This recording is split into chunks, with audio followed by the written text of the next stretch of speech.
Hola, ¿qué tal? Soy José Luis Marín y quiero darte la bienvenida a este curso de experto en psicopatología y psiquiatría. Quiero darte la bienvenida y también mostrarte nuestro enorme agradecimiento por tu confianza. Esa confianza que nos otorgas inscribiéndote en este curso y poniendo tu esfuerzo y tus expectativas en que te resulte útil en tu formación, en tu desarrollo profesional. Mira, ojalá sea así. Ojalá al terminar el curso tus expectativas hayan sido satisfechas. Yo desde aquí lo que quiero plantearte, lo que quiero contarte es que nosotros vamos a hacer todo lo que no sabemos para que eso sea así, para que realmente este curso haya compensado tu esfuerzo y para que terminado este curso, también veas la psiquiatría, ya hemos conseguido ofrecerte otra mirada, veas la psiquiatría de otra manera, de una manera seguramente, espero, más humana y también más útil a la hora de ayudarte a ver tus pacientes. Ese es un objetivo fundamental para nosotros, ayudarte a entender a nuestros pacientes. En este primer vídeo vamos a ver algunos imprescindibles y vamos a ofrecerte alguna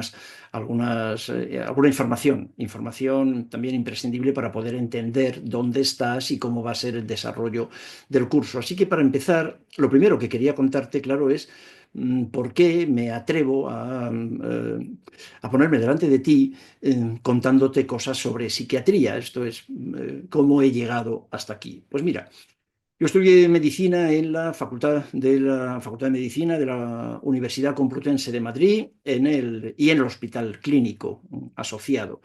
Y desde siempre me interesó la psiquiatría. Inicialmente tengo que reconocerte que me gustaba mucho la medicina interna, pero desde la medicina interna, cuando empezaba ya como estudiante interno en el hospital, empezaba a ver pacientes, me daba cuenta de que muchas de las cosas que nuestro paciente mostraba por el cuerpo, en el cuerpo, tenían que ver con algo que relacionado más con su vida y desde luego con eso que ya se empezaba a llamar psicología, lógicamente.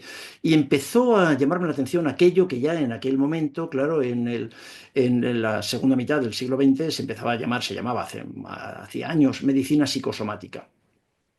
Así que desde la medicina interna a la endocrinología, pues fui ascendiendo por la hipófisis al hipotálamo, al cerebro límbico, al neocórtex, y al final, pues me interesó mucho la psiquiatría y luego dentro de la psiquiatría, especialmente la psicoterapia. Pero aquí voy a hablarte como psiquiatra. Bueno, como psiquiatra he sido durante muchos años miembro de la Asociación Americana de Psiquiatría. Esto no creas que lo cuento como un valor, no creas que siempre estoy especialmente orgulloso de ello, pero tampoco estoy arrepentido. En cualquier caso, lo que quiero decirte con esto, mostrándote una credencial que así lo justifica, es que he sido siempre un psiquiatra inside, esto es, que no soy un outsider, esto es, que en cualquier caso, nos guste más o menos, la Asociación Americana de Psiquiatría es la institución que ha dirigido el rumbo de la psiquiatría occidental de los últimos, exactamente en los últimos 40 años, o de una forma muy marcada en los últimos 40 y tantos años,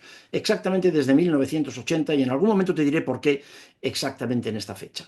Así que, bueno, conozco de primera mano cómo se ha ido desarrollando la psiquiatría, cuál ha sido la deriva de la psiquiatría de estos últimos años y bueno, pues eso me puede permitir tener esa visión académica y luego también la visión crítica post-psiquiátrica de la que voy a intentar impregnar todo el curso. Me di de baja de la Asociación Americana de Psiquiatría a partir de la edición de la quinta edición, a partir de la edición del DSM-5. ¿No? Eso fue en 2014, pues yo me di de baja 3 o 4 años después, no lo recuerdo ahora muy bien, porque ya me parecía que pagar casi $300 al año para seguir siendo cómplice del desarrollo de los DSM y de ese modelo de psiquiatría no tan contaminado, ya no me interesaba. Sinceramente ya podía prescindir, ya había aprendido bastante de la psiquiatría norteamericana y de la psiquiatría académica como para poder prescindir de ella.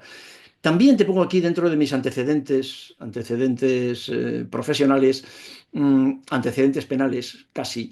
Durante 2 o 3 años, 2 años y medio, aproximadamente en los años 80, participé en un proyecto de desarrollo, fui miembro del departamento médico, del departamento de investigación de esta multinacional farmacéutica, Ligi, que en ese momento estaba muy interesada en lanzar su primer psicofármaco. porque ellos tenían una línea de investigación y de medicamentos de otra, básicamente centrada en antibióticos.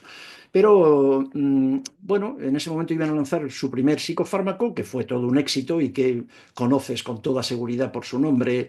El principio activo es fluoxetina, el nombre comercial era Prozac. Entonces, bueno, pues me contrataron como psiquiatra para que les ayudara. No tenían la menor idea de lo que era la psiquiatría ni la psicofarmacología y para que les ayudara en el desarrollo. Y estuve trabajando parcialmente durante una temporada en este proyecto.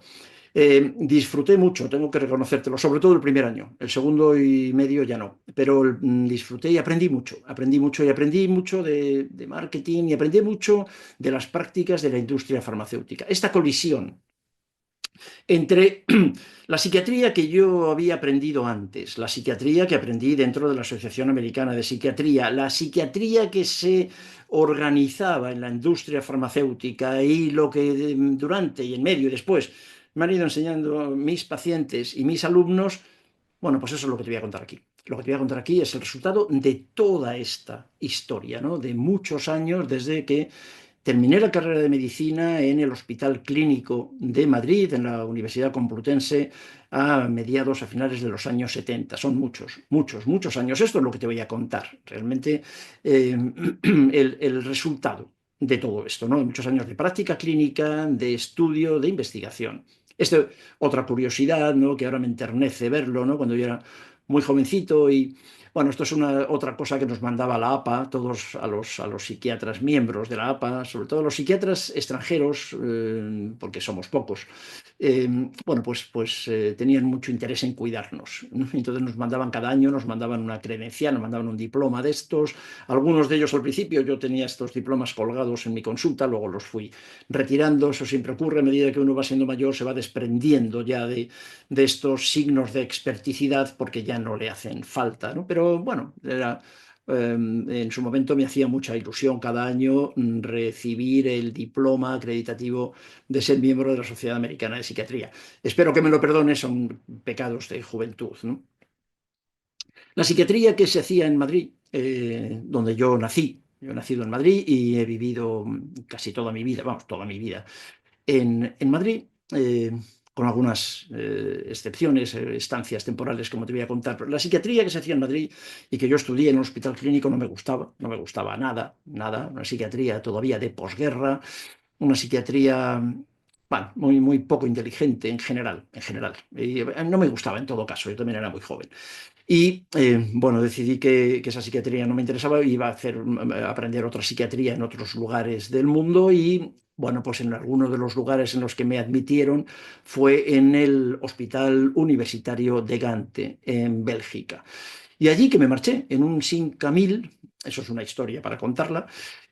Fue una auténtica odisea llegar a Gante con un 5000 muy rodado ya. En 1976 me fui allí al departamento del profesor Vermeulen, al que le guardo muchísimo cariño, mucho respeto, y que permitió que un francófono como yo hablaba francés entonces bastante bien, pero nada de flamenco, que era sin embargo lo que se hablaba en Gante. Pero tengo que reconocer que me recibieron con los brazos abiertos. El español era entonces era una cosa, yo le daba exotismo al hospital, me presentaban así, ¿no? Como el español, era una cosa que les hacía mucha gracia.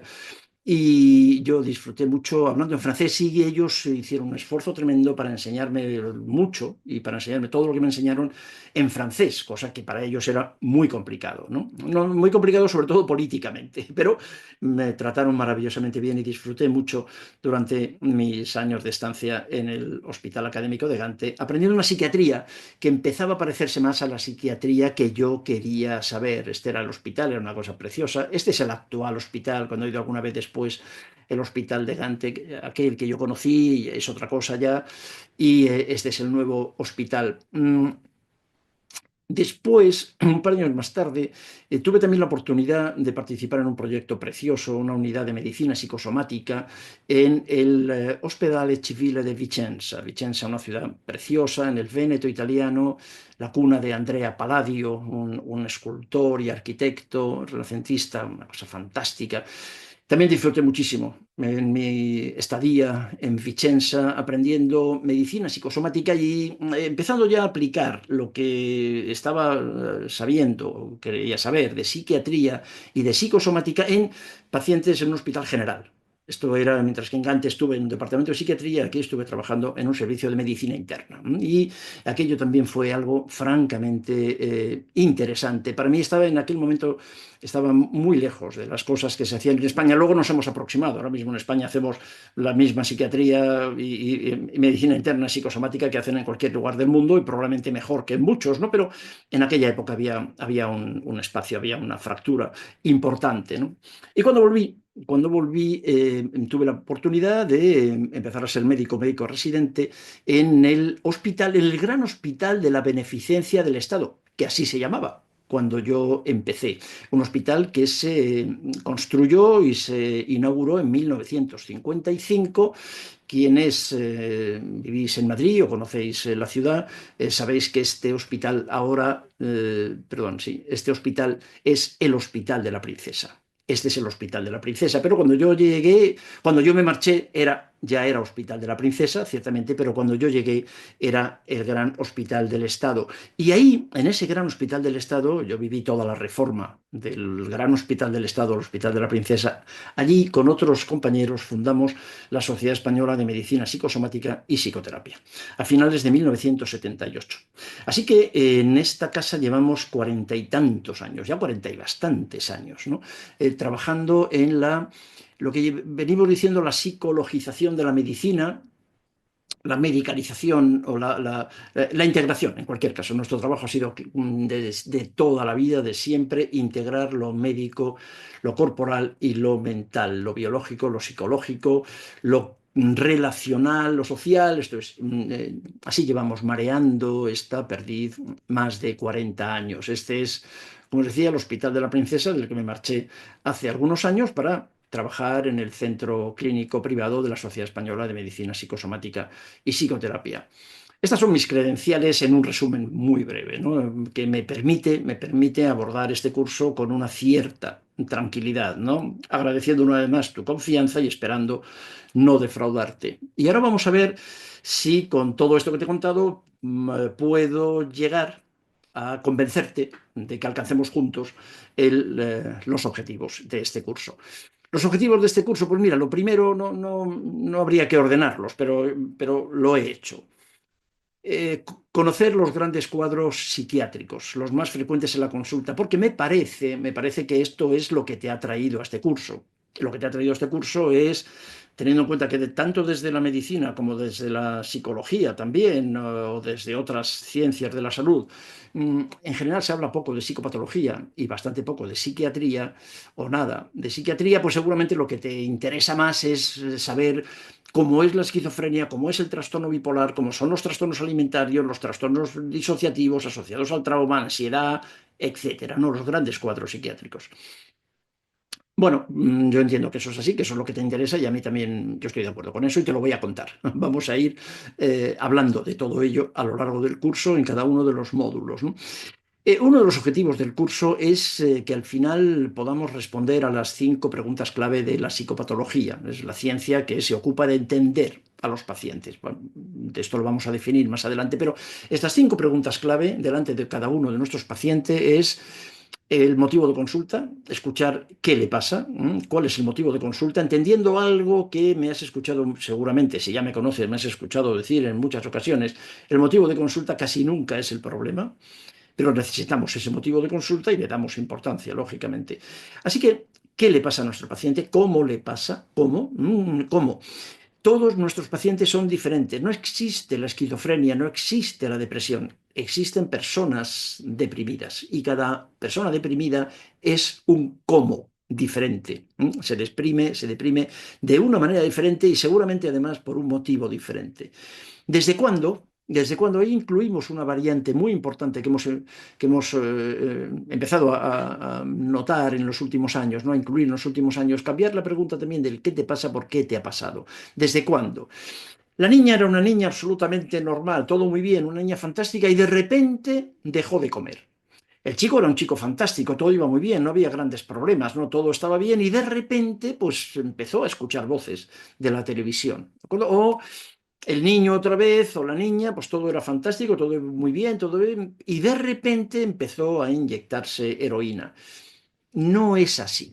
Es algo que quiero plantear ya desde el principio. No, no lo vamos a plantear así. No, no, ese de repente en psiquiatría, salvo situaciones absolutamente excepcionales relacionadas con un trauma físico, con un accidente, con un traumatismo, con una infección cerebral, no ocurre, no ocurre. Esa esquizofrenia, ese trastorno bipolar, ese TDAH, esa anorexia o esa depresión, seguramente llevan años, años, aunque no hayan sido diagnosticadas porque no estaba todavía presentando la sintomatología característica, pero vamos a ver lo que te propongo como algo absolutamente apasionante, ¿no?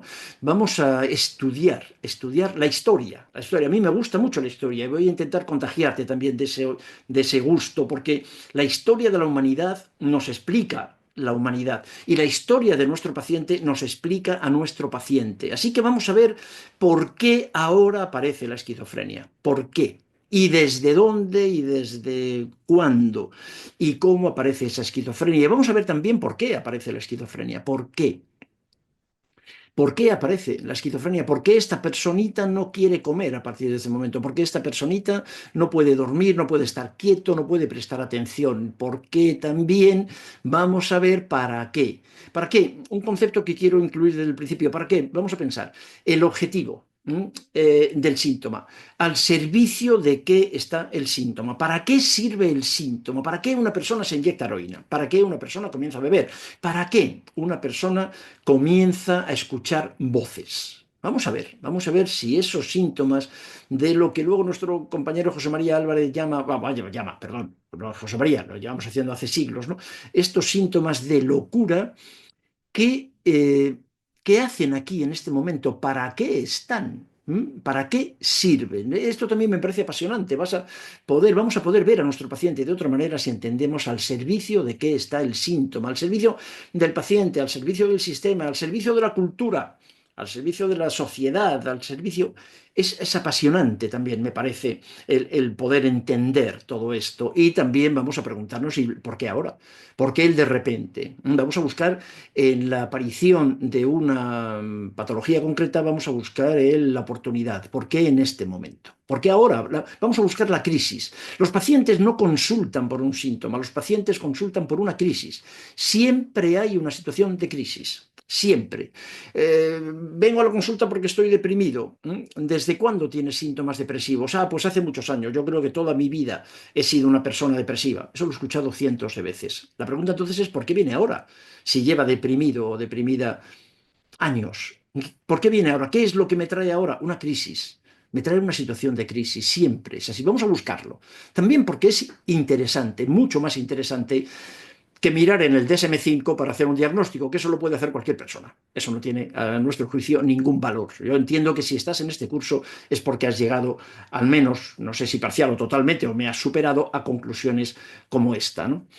Voy a hacer también y te voy a proponer que hagamos juntos una revisión crítica y sobre todo una revisión integradora de la psiquiatría. La psiquiatría no es el DSM-5, no, de ninguna manera. Esto tenemos que aclararlo desde este mismo instante y vamos a utilizar muy poco el DSM-5, ¿no? Vamos a hacer una revisión crítica de esta psiquiatría mainstream, de esta psiquiatría oficial, de esta psiquiatría académica clarísimamente manipulada por la industria farmacéutica y por otros intereses que iremos viendo a lo largo del curso. Tenemos que hacer esta revisión, una revisión crítica para rescatar a la psiquiatría y para rescatar a nuestros pacientes de esa psiquiatría en ocasiones muy poco humana. Pero también quiero hacer una revisión integradora de la psiquiatría. La psiquiatría no tiene ningún sentido, la psiquiatría sola no existe, la psiquiatría, nuestro paciente psiquiátrico tiene además todos los pacientes que cumplen criterios diagnósticos de SM5, todos tienen además sintomatología corporal y todos tienen sintomatología cultural, sintomatología social, sintomatología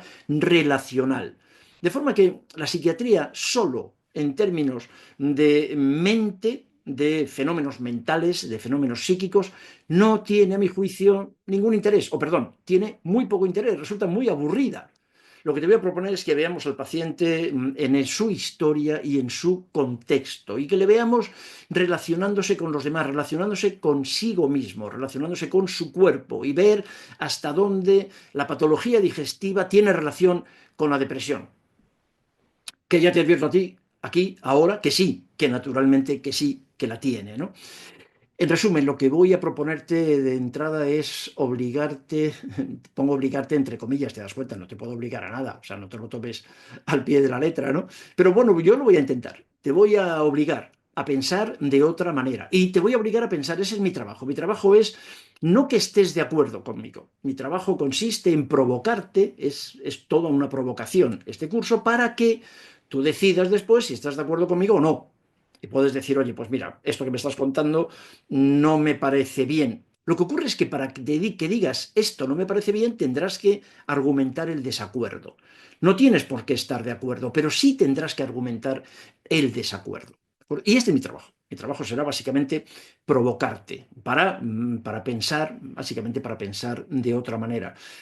Uno de los objetivos, bueno, tangenciales de este curso, pero también lo quiero plantear, es tomar una postura en esta psiquiatría tan polarizada. Tan polarizada, la psiquiatría está tan polarizada como está polarizado todo, absolutamente todo en nuestro mundo, ¿no? Pues aprender a manejarnos en esta ideología, en ocasiones ideologías absolutamente contradictorias, enemistadas, ¿no? Lo biológico, lo psicológico, dentro de lo psicológico las 20 orientaciones que hay, dentro de lo psiquiátrico también las otras 3 o 4 o 5 maneras de estar en la psiquiatría, está todo muy polarizado. Yo no quiero estar ahí, no me interesa estar en esa polarización, y voy a hacer lo posible para que tú tampoco lo estés, y que podamos entender y que podamos escuchar e incorporar aquello útil, sobre todo pensando en nuestros pacientes, ¿no? Aquello útil que puede proponernos cada uno de estos polos, ¿no?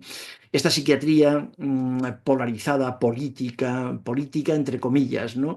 Económica, utiliza al paciente como rehén. Utiliza al paciente como rehén, estoy aburrido de verlo, y a muchísimos psiquiatras que están sufriendo mucho, psiquiatras, también psicólogos, sin duda, pero aquí estamos hablando sobre todo de psiquiatría, ¿no? Muchos psiquiatras, yo conozco muchos psiquiatras que lo están pasando mal, que ejercer la psiquiatría actual, tal y como se nos ha propuesto en estos últimos años, no resulta especialmente atractivo.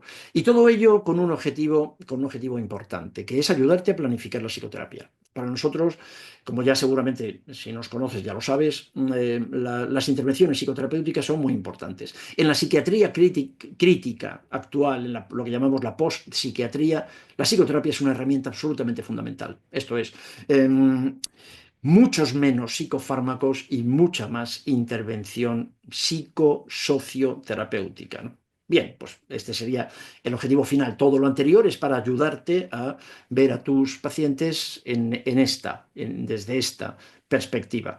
Y quiero por fin hacerte también una advertencia, que seguramente ya has intuido.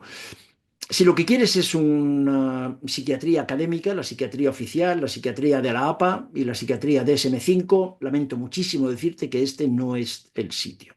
No. Hay muchísimos libros de psiquiatría, de hecho, estoy rodeado de ellos, ¿no? Muchísimos libros de psiquiatría, y a lo mejor es entonces ahí donde tendrías que buscarlo. La psiquiatría académica hace algunos años que dejó de interesarme. Hay muchísimos libros, si quieres yo te los voy a recomendar. Me va a costar trabajo recomendártelos, pero en todo caso son mucho más baratos que este curso. Son todos iguales, además, tampoco hay mucho que recomendar, son todos iguales, es repetir todos lo mismo. ¿De acuerdo?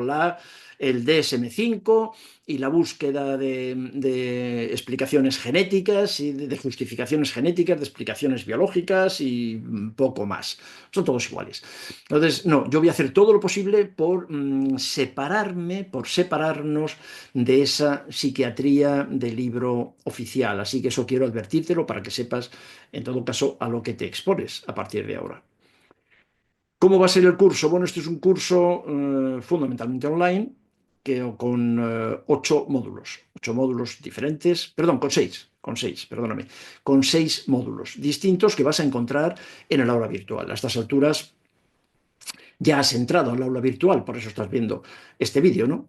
En el aula virtual verás que hay 6 módulos, cada uno de ellos tiene un número determinado, depende del tema, de vídeos. Las presentaciones, estas que estás viendo ahora mismo, de esta presentación de diapositivas, esto lo tienes también ya en formato PDF, por si quieres imprimirlo y para no tener que estar copiando y tomar notas de lo que estamos viendo aquí. Y además en cada uno de los módulos vas a tener un apartado de documentación complementaria en la que voy a ir incluyendo artículos, trabajos, libros en ocasiones, folletos, que me parece que pueden complementar lo que estoy contando lo que te estoy contando ahora, lo que te estoy contando en el vídeo. La documentación complementaria está para eso, para que la descargues, para que la guardes y para que te vayas haciendo una biblioteca virtual que además, como ya vas a ver, la documentación complementaria está muy actualizada, lo vamos actualizando, ¿no? Cada semana realmente, ¿no? Pues te va a servir durante mucho tiempo. La evaluación, tendrás que hacer una evaluación para convencerte a ti misma, a ti mismo y para convencernos a nosotros de que realmente te ha servido el curso. La evaluación, en todo caso, nunca va a tener el objetivo de a ver si te suspendo, a ver si te pillo, a ver si te encuentro en algo que... No, mira, eso todos somos universitarios, eso lo hemos vivido. También me quiero desmarcar del modelo universitario. Ni te voy a hablar de la psiquiatría universitaria, ni quiero para nada que este curso sea un curso universitario en ese sentido. Así que la evaluación será una evaluación que te va a ayudar a repasar. Nada más. ¿De acuerdo? Ya sentar entonces definitivamente los conocimientos. Y esta evaluación estará referida exclusivamente a los contenidos expuestos en los vídeos, no a la documentación complementaria ni a la amplísima bibliografía que también te voy a ofrecer. Luego vamos a tener también videoconferencias en directo. Cada número determinado de semanas, 4 o 5 semanas, tendremos una videoconferencia en directo para ponernos cara, ¿de acuerdo? Para vernos, para conocernos, para poder además contactar con otros compañeros de diferentes lugares del mundo, que es una de las ventajas de la formación online, y poder intercambiar conocimientos. Y bibliografía, sí, te voy a ofrecer mucha bibliografía, muchísima, porque en una formación de este estilo a mí me parece que eso es imprescindible. Que tengas esta bibliografía, que sepas que lo que estamos contando aquí está en los libros. Está, aunque son libros que quizás no todos son demasiado conocidos, pero está en los libros. Hay dos tipos de bibliografía, la bibliografía básica, que aparece ya en la documentación complementaria, pero luego en lo que yo voy a hacer más hincapié es en la bibliografía específica que te voy a presentar durante la exposición en vídeo. O sea, cada vez que veamos un tema de estos en vídeo, yo te voy a ir presentándote libros de dos maneras. Verás, la bibliografía específica intra-vídeo, dentro de cada vídeo, será de dos maneras. Por ejemplo, lo que llamamos bibliografía de contexto. Pues verás, cuando nos toque hablar de la angustia, es muy fácil que para colocarnos en el contexto de la historia de la angustia, de cómo se ha ido psiquiatrizando el miedo, por ejemplo, y la diferencia entre angustia, miedo, ansiedad, etcétera, pues será fácil que hablemos de Kierkegaard, por ejemplo. ¿Vale? Y que en algún momento pues es fácil también que te ponga una diapositiva con un libro de Kierkegaard, con una imagen de Kierkegaard y quizás con una imagen también de la tumba de Kierkegaard, que la tengo tomada en el cementerio de Copenhague, que es un lugar francamente llamativo, ¿no? Un lugar muy peculiar, ¿no? Muy interesante. Bueno, pues es lo que llamamos bibliografía de contexto. Esto es, hay un autor que yo te voy a mencionar, este autor ha dicho esto y esto, y además ha publicado estos libros, bibliografía de contexto. Y luego va a haber una bibliografía específica, una bibliografía recomendada. Y la bibliografía recomendada la vas a ver porque le voy a poner una estrella a ese libro. Entonces, en este caso, por ejemplo, pues te he puesto el de la psicopatología general de mi querida colega María José Fernández Guerrero, a la que volveré a hacer referencia en el siguiente vídeo cuando hablemos de psicopatología. Pero aquí le he puesto solo como ejemplo para que veas la diferencia entre lo que llamamos bibliografía de contexto y bibliografía recomendada. El libro recomendado que de ninguna manera es obligatorio que te leas, porque va a haber muchos a lo largo del curso, pero recomendado. Verás que a eso les voy a poner una estrella, como tienes aquí en este ejemplo. Bueno, empezamos ya en lo concreto, nos metemos en materia psiquiátrica. ¿Con qué? Con algunas definiciones para que estemos de acuerdo en la terminología, ¿no? Estos imprescindibles que decíamos antes, que te puede parecer aburrido, porque seguramente estás deseando que empecemos a hablar de psicosis. Lo vamos a hacer enseguida, pero por favor, permíteme que haga estos matices. La diferencia entre síntoma, entre signo, entre síndrome, entre trastorno y enfermedad, básicamente. Síntoma. Bueno, pues síntoma es esto, la manifestación subjetiva de una alteración en el estado de salud, percibida exclusivamente por el paciente. Un síntoma es la ansiedad, un síntoma es la tristeza, un síntoma es el dolor, un síntoma es la fatiga. Bueno, tú te lo tienes que creer. El paciente te dice, me duele mucho, y tú te lo crees. Tú alguna vez, bueno, tú no, tú seguramente no, pero seguramente conoces a alguien que se ha inventado en alguna ocasión un dolor de cabeza para no ir a comer con la familia política. Por ejemplo, quiero decirte, o para... Bueno, no hay manera. La familia política puede pensar que ese dolor de espalda, ese dolor de cabeza, que no es verdad, que no se lo creen, pero no hay manera de determinarlo, de determinar la veracidad o la falsedad, la veracidad o la falsedad. Entonces, bueno, el dolor es un ejemplo de síntoma, no hay, es absolutamente subjetivo, no hay manera de medirlo, ¿no? La ansiedad, la tristeza. Es verdad que los médicos y sobre todo los psicólogos habéis hecho un trabajo excepcional, ¿no? A la hora de intentar medirlo. Y hay miles, literalmente, de test, de pruebas. Y yo que sigo mucho la literatura psicológica, la literatura científica, pues cada semana me encuentro con que hay una nueva escala para medir lo que quieras, ¿verdad? Cualquier cosa que le pase a un ser humano, hay una cátedra de psicología en alguna universidad del mundo que empieza a hacer una escala para medirlo. Bueno, ¿y eso qué significa? Pues básicamente que es muy difícil de medir. Por eso no hay una escala de ansiedad. Si eso fuera fácil, con una escala así es suficiente. No hay 5.000. ¿Por qué? Porque ninguna de ellas es suficientemente fiable. La verdad es que no lo es. No, no, a pesar de lo que te hayan contado. Hablaremos de eso más adelante. Una diferencia importante es entre síntoma y signo. El signo, sin embargo, es objetivable. Sí, la taquicardia, la fiebre. La fiebre es un signo clínico. Claro, la hipertensión, la taquicardia, todo eso se puede medir, se puede observar y se puede medir.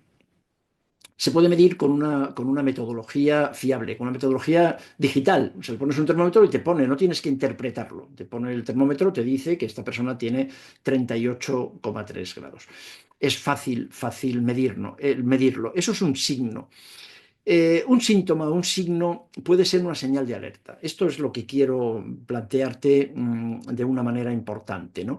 La diferencia entre síntoma y trastorno. La ansiedad, el miedo, como la ansiedad, la angustia, en algún momento veremos como la posibilidad de entenderlo como la psiquiatrización del miedo, de una emoción, como se ha hecho en tantas ocasiones en los últimos años, ¿no? Con los DSM.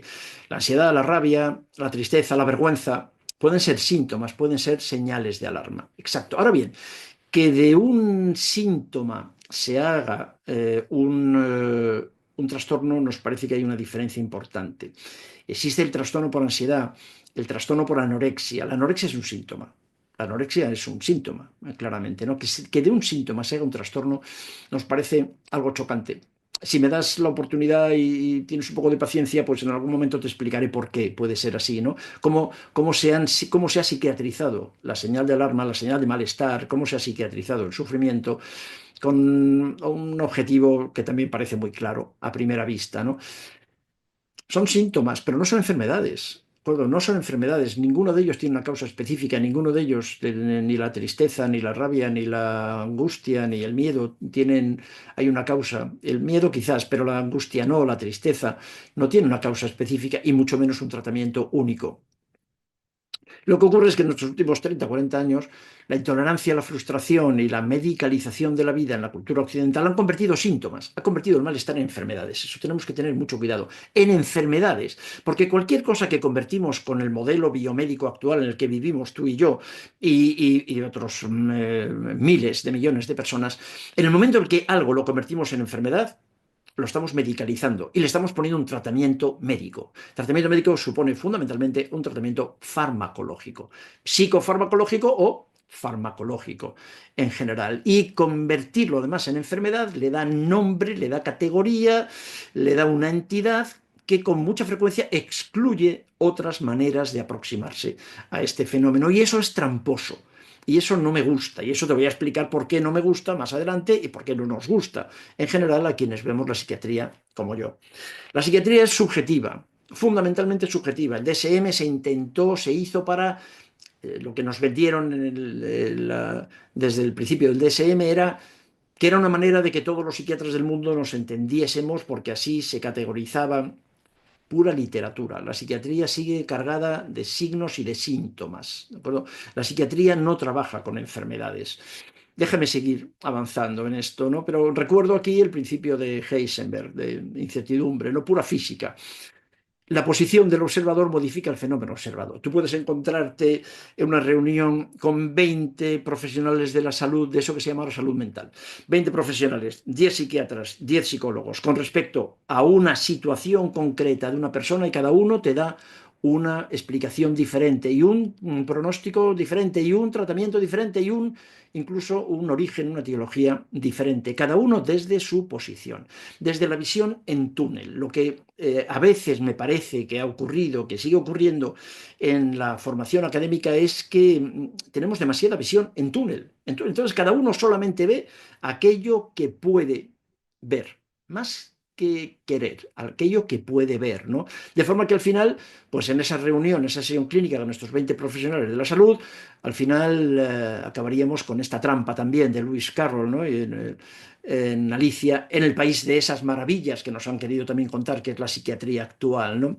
Que todos tienen razón y que todos, por lo tanto, merecen un premio. No es verdad, no todos tenemos razón. No, eso no parece que eso sea así. Y también, si me das la oportunidad de explicártelo, de contártelo, pues luego tú ya tomas tu decisión.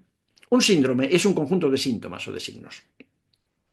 Esto es un síndrome, ¿de acuerdo? Es un conjunto de síntomas que ha sido identificado como un cuadro clínico vinculado con uno o varios problemas de salud.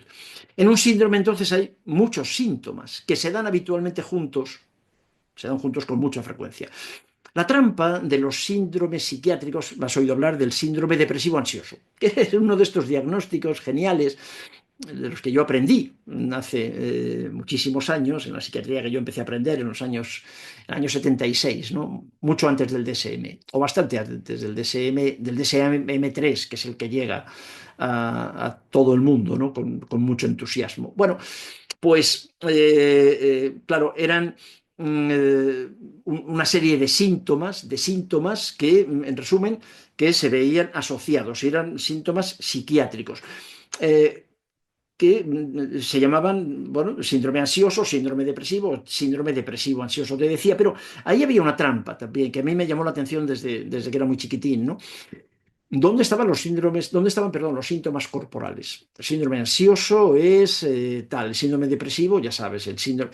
Pero ¿dónde estaban los síntomas corporales? Porque si te das cuenta, todos nuestros pacientes, todos los pacientes que consultan en psicología, en psicoterapia, en psiquiatría, todos tienen síndromes, conjunto de síntomas, ¿no? Que están categorizados ahora en un diagnóstico concreto. Pero síntomas del punto de vista de manifestación psicológica, ¿no? Pero te das cuenta también, no, no te das cuenta porque no te lo han enseñado, pero todos ellos tienen también síntomas corporales y todos ellos tienen también síntomas de relación, relacionales, que se ignoran habitualmente. Cuando se habla de síndrome depresivo ansioso o síndrome depresivo, solo se hace referencia a la depresión. Cuando se habla de trastorno depresivo, solo se hace referencia a lo psicológico.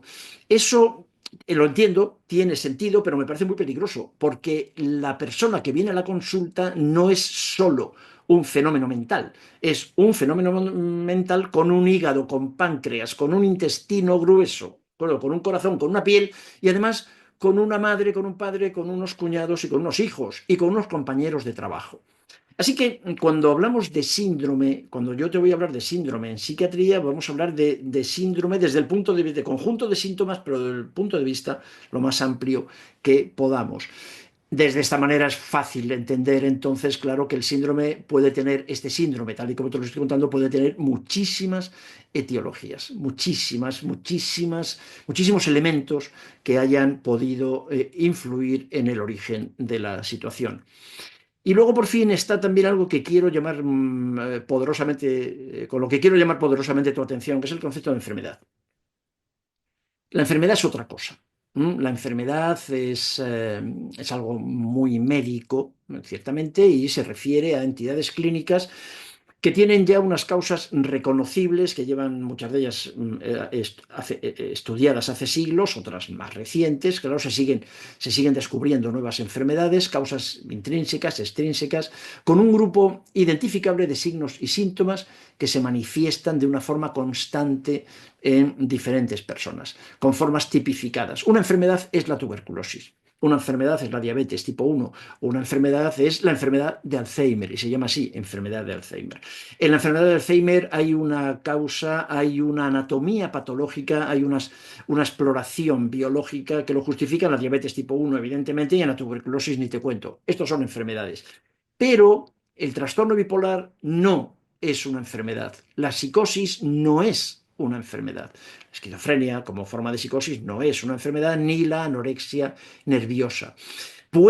Este tipo de cuadros pueden coincidir con otras enfermedades, naturalmente que sí, pero el debate que vamos a mantener a lo largo de todo el curso es si hablamos de enfermedades mentales o enfermedades del cerebro. En psiquiatría hay muy pocas enfermedades del cerebro, a pesar de lo que nos ha querido hacer creer la psiquiatría biológica y sobre todo la industria farmacéutica. Las enfermedades del cerebro ni siquiera las vemos los psiquiatras. Las enfermedades del cerebro, el Alzheimer es un ejemplo, lo tratan en otra especialidad, en neurología. Y lo que nosotros estamos viendo entonces no pueden ser llamadas enfermedades, porque no tienen ninguna de las características que la medicina define como enfermedad. A pesar, insisto, como luego veremos, del esfuerzo que llevan algunos psiquiatras y sobre todo la industria por encontrar esa explicación. Así que con un término con el que nos vamos a mantener más o menos cómodos, más o menos, es con el de trastorno. Trastorno, entre muchas definiciones, yo he seleccionado la de la APA. Un síndrome, un trastorno es un síndrome, exacto, sí, no es una enfermedad. Es un síndrome caracterizado por una alteración clínicamente significativa, lo ves aquí, del estado cognitivo, emocional, comportamiento, que refleja una disfunción. Exacto, hay algo que funciona mal, seguro, hay algo que funciona mal, pero lo importante, no tengo un análisis de sangre, no tengo una radiografía, no tengo ni siquiera una explicación genética real que me lo justifique, y no tengo, por lo tanto, una anatomía patológica de lesión concreta que pueda encontrar en esta persona. Estos trastornos mentales, como dice la APA, van asociados a un estrés significativo. Es muy importante también, toma nota del concepto de estrés. El estrés crónico, el estrés tóxico está en el origen de la inmensa mayoría de los trastornos mentales que vamos a ver en este curso. Esa gota que colma el vaso, ¿no? El de repente. Todo iba muy bien y de repente el chiquillo hace una buffet delirante, hace un brote psicótico. Todo iba muy bien. Esa es la gota que colma el vaso. Lo que tenemos que plantearnos es por qué le damos tanta importancia a la gota que colma el vaso y sin embargo tenemos tanta tolerancia con los millones de gotas que han ido llenando el vaso previamente. Esa gota, esa última gota es exactamente igual que las anteriores. ¿Te das cuenta? Y sin embargo estamos muy preocupados por la gota que colma el vaso, ¿no? Vamos a ver ese estrés que ha ido rellenando el vaso de estas gotas. Eh, Hay que hacer algunos matices importantes en lo que se refiere al concepto de trastorno, ¿no? Que vamos a ver, de todo esto vamos a verlo con ejemplos claros a lo largo de todo el curso, ¿no? Que una respuesta predecible o culturalmente aceptable ante un estrés usual o una pérdida no constituye un trastorno mental. No constituye un trastorno mental, pero sin embargo el DSM está lleno de cosas de este estilo. Eso es así de curioso, ¿no? El DSM-5, por decir una edición, pero el 4 y el 3 están llenos de cosas de este estilo y se llaman trastornos adaptativos o trastorno por duelo, duelo prolongado, duelo diferido. Está lleno, es curioso, ¿no? Y sin embargo sería una respuesta predecible, una respuesta culturalmente aceptable, ¿no? Teóricamente, sin embargo, y para nosotros, desde luego, eso no constituye un trastorno mental. Un comportamiento socialmente anómalo, político, religioso, sexual, no son trastornos mentales. Y esto te puede parecer muy obvio ahora, pero te recuerdo que la homosexualidad ha sido considerada un trastorno y ha estado tipificado en el DSM-3, que es el primero que yo llevo, al que yo accedo como psiquiatra en 1980, que esa es la fecha en la que la psiquiatría cambia de una manera radical. La homosexualidad estaba incluida, era un trastorno mental. Ahora hay cosas, sigue habiendo cosas, ¿no? Las rabietas infantiles. Un niño con rabietas acaba recibiendo un diagnóstico de trastorno mental. O un niño curioso, aburrido en el colegio, porque los colegios son mayoritariamente aburridos, pues acaba recibiendo también un diagnóstico de trastorno mental. Y todo eso no es inocente, porque a ese niño con un TDAH o con un trastorno bipolar o con un trastorno disruptivo del estado de ánimo acaban recetándole antipsicóticos que van a marcar su vida, definitivamente. No, no el diagnóstico, no el supuesto trastorno, no, lo que va a marcar su vida es el tratamiento, precisamente, ¿no? Así que tendremos que tener cuidado siempre con esas definiciones culturales de trastorno. ¿Y por qué los trastornos aparecen históricamente? ¿Por qué? Una cuestión que te planteo. ¿Por qué cuando yo estudiaba medicina en el Hospital Clínico de Madrid en los años 70 y cuando empecé a estudiar psiquiatría, la anorexia nerviosa prácticamente no existía? No era una pregunta que saliera en el examen, le daban 4 líneas en los textos de psiquiatría. La anorexia era una rareza, absolutamente, ¿no? Y sin embargo, fíjate después lo que resultó ser la anorexia nerviosa, ¿no? Y lo que sigue siendo, ¿no? Hoy en la práctica hemos aceptado el concepto de trastorno, pero yo te decía que con un poco de cuidado, ¿no? Como dice mi amigo Marino Pérez Álvarez, catedrático de Psicología de la Universidad de Oviedo, esto de trastorno es una especie de falso amigo. Cuidado con lo de trastorno. Lo aceptamos, pero bueno, como es que decís, acepto lo de trastorno como acepto lo de pulpo como animal de compañía. Bueno, bien, porque no quiero discutir. Pero Marino Pérez Álvarez como alternativa propone lo de tener un problema psicológico. Es una alternativa, ¿no? Porque los trastornos se siguen concibiendo como un tipo de enfermedad. O sea, en psiquiatría una parte importante de los psiquiatras, y lo que me parece peor, los medios de comunicación, la cultura dominante, muchas personas siguen hablando de enfermedades mentales. Y esto, bueno, pues voy a intentar convencerte para que no lo hagamos, que no hablemos de enfermedades mentales, porque no existen prácticamente las enfermedades mentales, no existen las enfermedades del cerebro, ¿no?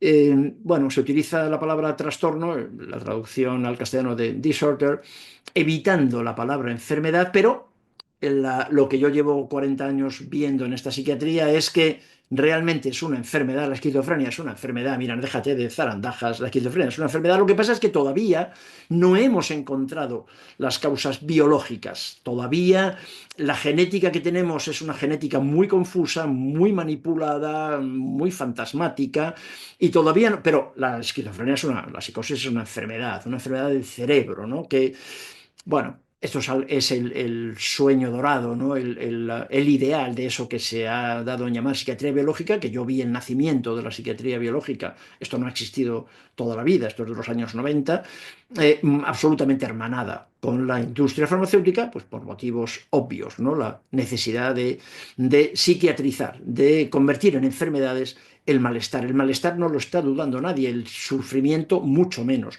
¿Entiendes el matiz? Estas personas sufren, una persona con una esquizofrenia sufre.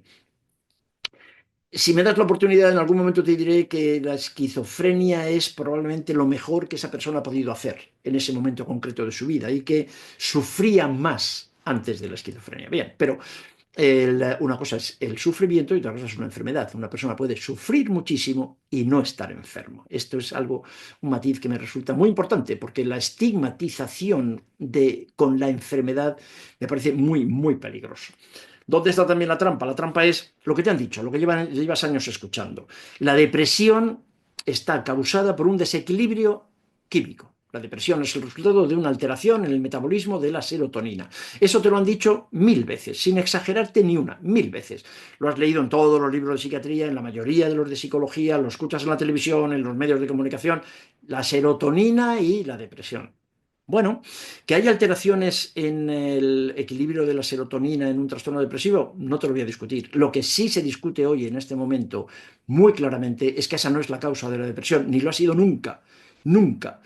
En una historia de depresión se afecta la serotonina, claro que sí, pero no es la causa, es una consecuencia más. Se afecta la serotonina, pero también el colon, y por eso las personas deprimidas tienen estreñimiento. ¿Sabes? Y se afectan muchas otras funciones, también el sistema inmunitario, y por eso probablemente tienen más infecciones víricas. Se afecta todo, no solo la serotonina. ¿Te das cuenta del matiz? La serotonina, la alteración de la serotonina no causa depresión. La depresión o el TDAH afecta a la serotonina. Como los ensayos que se han hecho es midiendo la serotonina de personas deprimidas, entonces se hace un hallazgo. Esta es lo que tenemos que tener cuidado, ¿no? La relación entre síntomas, hallazgos y enfermedad. Una cosa es un hallazgo biológico y una cosa completamente distinta es que eso se justifique como una enfermedad. Puede haber incluso cambios estructurales, pero esta es la pregunta. ¿Estos son causa o son un signo más de todo el proceso vital catastrófico secundario a una situación de estrés crónico que ha provocado además una respuesta inflamatoria que afecta además al sistema nervioso central, ¿no?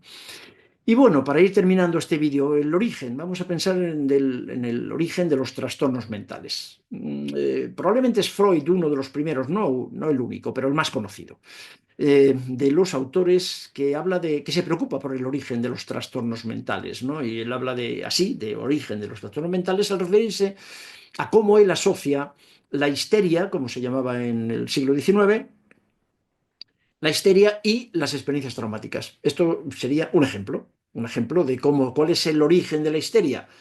El trauma en la infancia, específicamente el trauma sexual en la infancia. Tú sabes que eso Freud lo plantea así, y luego él mismo tiene que retractarse porque, bueno, porque políticamente no le interesaba seguir manteniendo eso en una Viena de final de siglo en la que sus pacientes formaban parte de la clase dominante de la jet set de aquella Viena y el reconocer que habían sido víctimas de abuso era intolerable. Bueno, la historia es una historia larga, pero no importa. Freud dice, y nosotros ahora mismo no tenemos ninguna duda sobre eso, nosotros y la mayoría de las personas que han trabajado en el campo, de que las experiencias traumáticas en la infancia están en el origen, directamente en el origen de una enorme cantidad de trastornos mentales. Esto hoy no se discute, ¿no?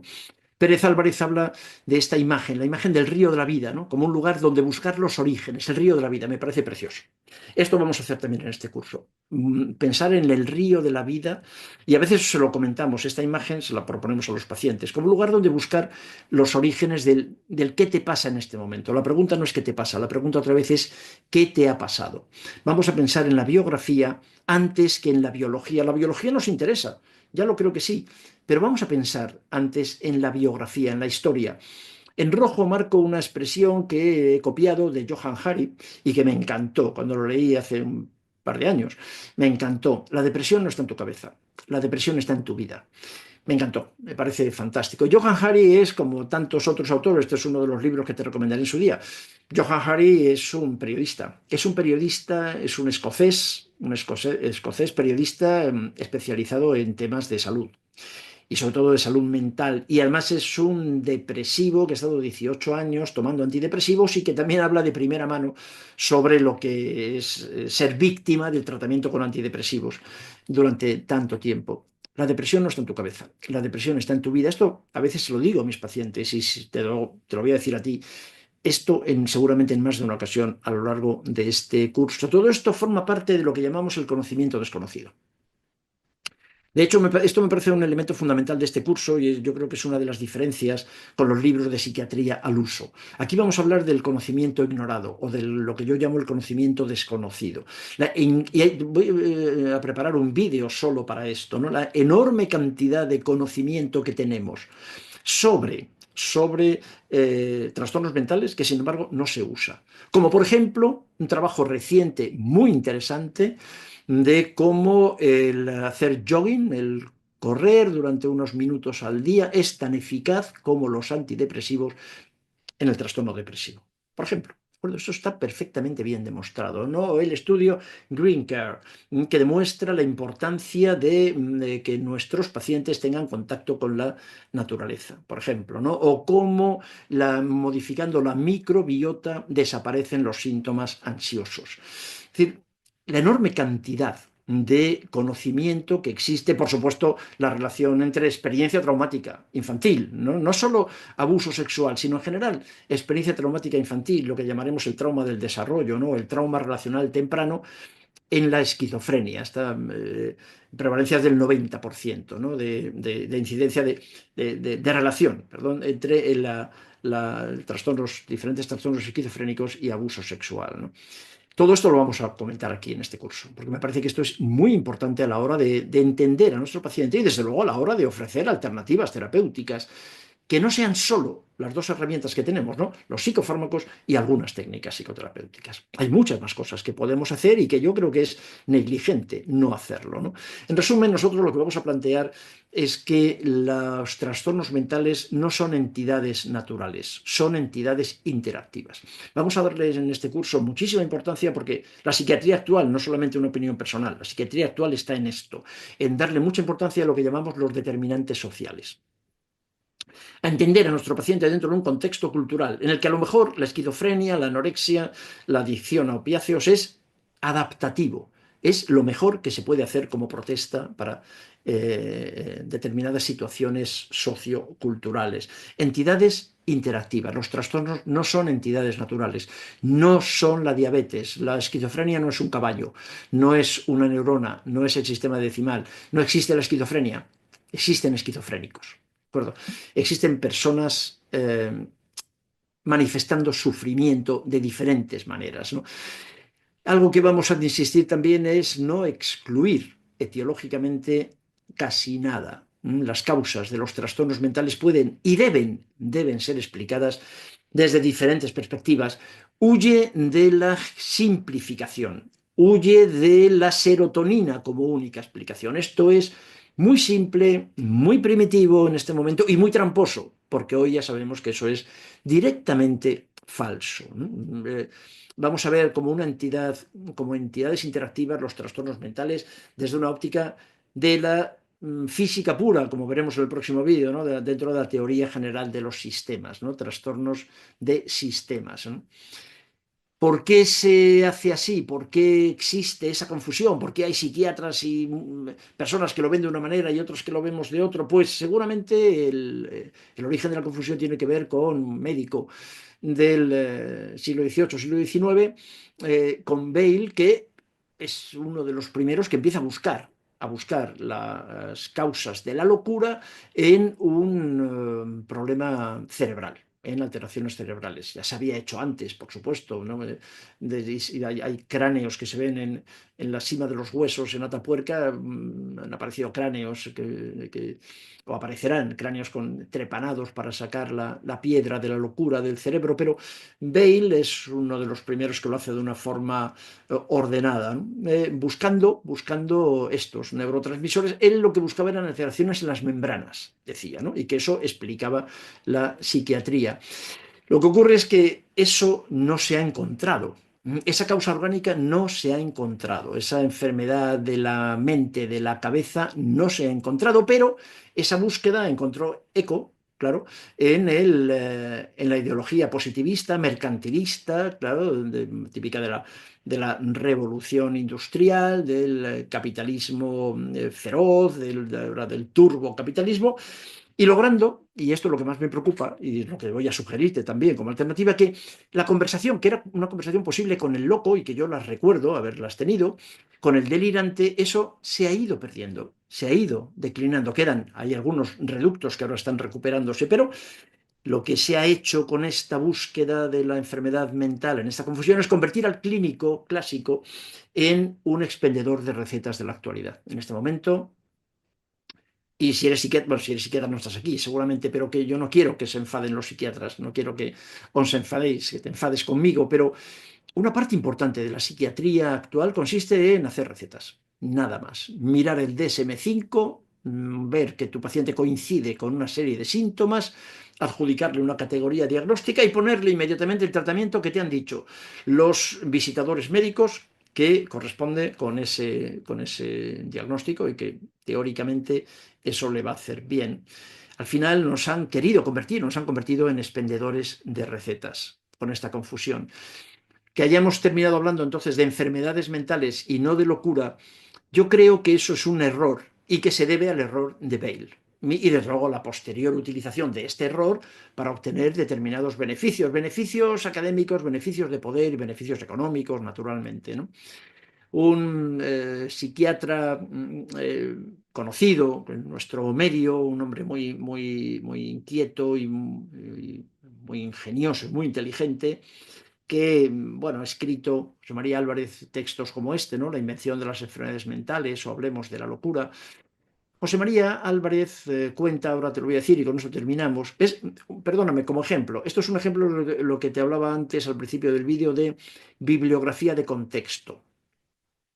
No, no tienen estrella, estos dos libros no tienen estrella, no te los voy a recomendar de una manera especial, pero sí quiero hacer referencia a este autor, a este compañero, José María Álvarez, y haciendo referencia como un autor que ha escrito libros muy, muy interesantes, ¿no? Lo que dice José María, y copio directamente, es que el loco no pierde por completo el gobierno de sí mismo. Aunque decida mal, él es quien elige. Por ello la locura es una defensa. Mira, esto me parece muy provocador también, pero como te decía al principio, este es mi trabajo. La locura es una defensa. Cuanto más desvalido está un sujeto, más echa mano de la locura. La enfermedad mental, en cambio, es una desgracia irremediable en la que el sujeto no tiene nada que hacer. Es mucho más estigmatizante, ¿no? La enfermedad. Esto es algo genético, esto es algo biológico. Ahí la persona ya no tiene nada, no tiene agencia, le hemos quitado la agencia. Nosotros le vamos a dar sustancias externas, químicas, que le van a curar. ¿No es verdad? Ni un solo psicofármaco ha curado jamás a una persona con un trastorno mental. Jamás un loco ha sido curado con un psicofármaco. Jamás. Ni lo vamos a hacer. Eso no va a ocurrir. Y sin embargo están estigmatizados para siempre, porque eso ya es o genético o biológico o ambas cosas. Eso ya no tiene solución. El sujeto está abolido. Por eso dice José María, y con esto termino, en mi opinión es preferible hablar de locura que de enfermedad mental. Dale alguna vuelta a esto, ¿sabes? Hablar de locura en este momento suena muy mal. Cuando yo empecé a estudiar psiquiatría no sonaba nada mal.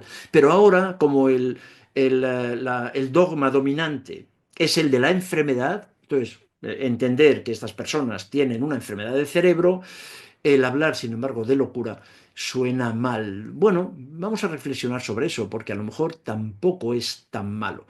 El problema que tenemos, y con esto termino este vídeo, el problema es, ¿y ahora qué hacemos con los locos? O con los trastornados, o con lo que tú quieras. A mí no me mires, yo no voy a decirte nunca que qué hacemos con los enfermos mentales. ¿De acuerdo? Entiendo, espero que hayas visto este matiz.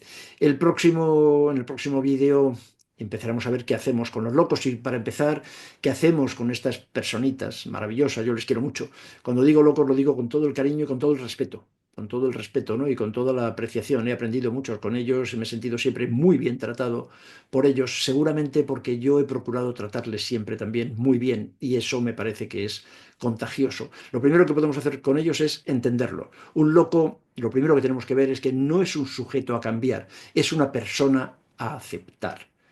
Bueno, pues a partir de ahí continuamos con el próximo vídeo, y para terminar, y como siempre, pues muchísimas gracias por estar ahí, por tu confianza, y muchas gracias por tu atención, y un abrazo muy fuerte.